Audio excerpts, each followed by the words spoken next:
And now, it's time for another Dice Tower review with Tom Vasel.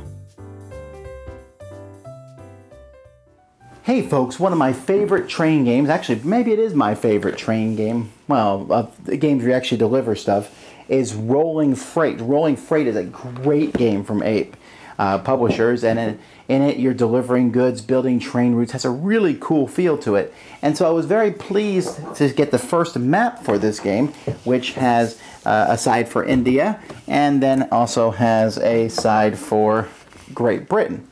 One of the sides is good for 2 to 4 players, the other side for 3 to 5 players. The thing with maps for these games is they give you a new map, but a new map other than maybe like, ooh, we're doing something in India. You know, that's kind of cool maybe thematically, but there should be something different about the maps, and there is. Not huge sweeping changes, a few small things, but something I find interesting. Let me show you.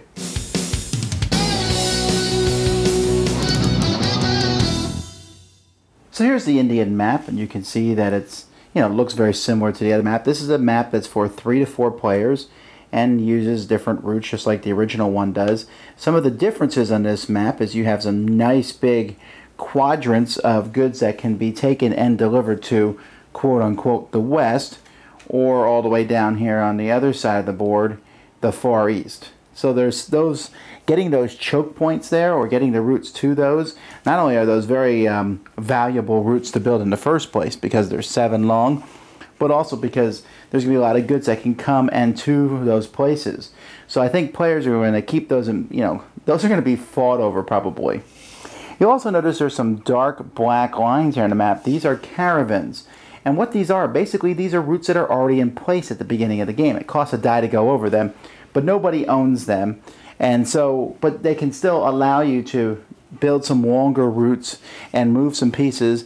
You can cut through, like for example here in the middle, but also at the top of the board, many of the routes there, the final destination that you're often going to want to go to is connected by a caravan.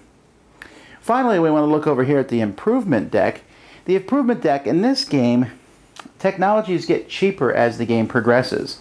You'll notice here that this one costs 6 and 5 and 5. But there's A's here. What that means is after phase A, now you don't have to worry about that square anymore. So now it costs 5, 4, and 4. And then after phase B, you don't have to worry about the second one. So it only costs 4, 3, and 3. And that's a neat thing to see technologies getting cheaper as the game progresses. Most people will already be set in their technologies, but maybe you'll want to do a switch over at that point. That same technology, the improvement thing is the same here, where those squares, these 2 squares are only in A and B rounds, and then those squares are only in B rounds. This now is the map of Great Britain, which is a bigger map, which therefore can take up to 5 players. And you can see there's lots of different long routes at the bottom of this one also, connecting parts of Ireland to Great Britain.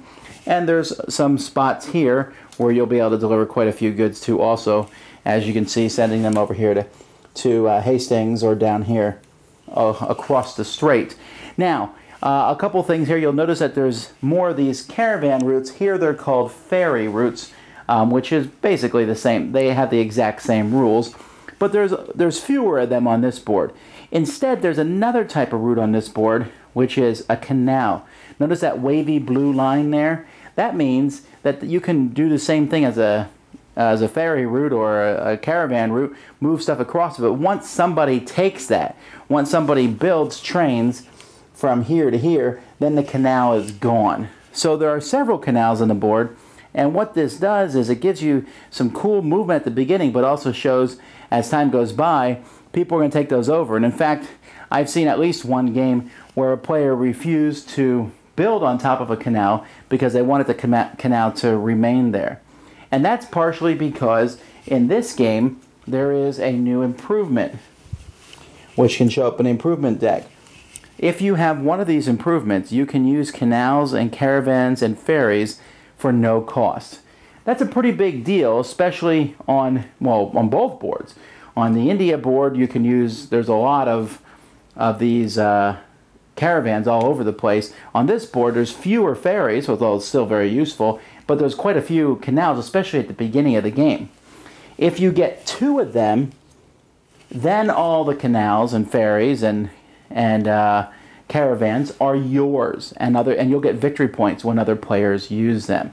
That can be really big. Of course, you have to use 2 of your technology slots for that to happen, but it's a very valid strategy, and that would be, again, one of the reasons why you might not want to build over the different canals on the Great Britain board.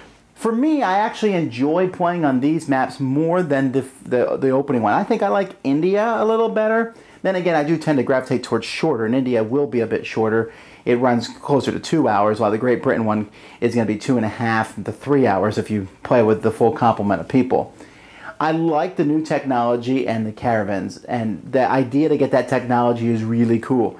Will you use it and be able to use the caravans for free? Will you double it up, which kind of ties you down a little bit with your improvements, but at the same time really can give you an advantage, especially there's so many places all over the board that those caravans go to, or that the canals are there. The Great Britain has this very changing factor at the beginning of the game. Those canals are huge, but as it goes by, they're being built over quickly, and one player is like shaking his fist, no, because he could use the canals for free. So that's interesting how that works. I also like how the improvements get cheaper. It's a minor thing, but it overall works well into the whole idea of the board.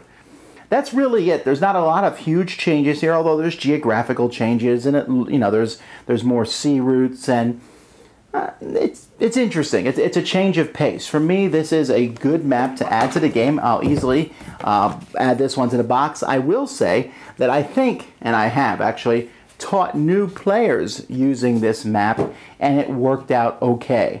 It's not like the stuff there is that complicated, so I think that's always a good thing. So I don't know how many maps they plan on making for Rolling Freight. It's not like I'm sitting around dying for more maps, because now I have 4 good solid maps to work from, and these 2 I enjoy as much, if not more, than the ones in the original game. Thanks so much for watching the Dice Tower videos. Find more great videos and reviews, as well as our top-rated audio podcast at Dicetower.com. You can also find other great shows at Dicetowernetwork.com. I'm Eric Summerer, and you've been watching The Dice Tower.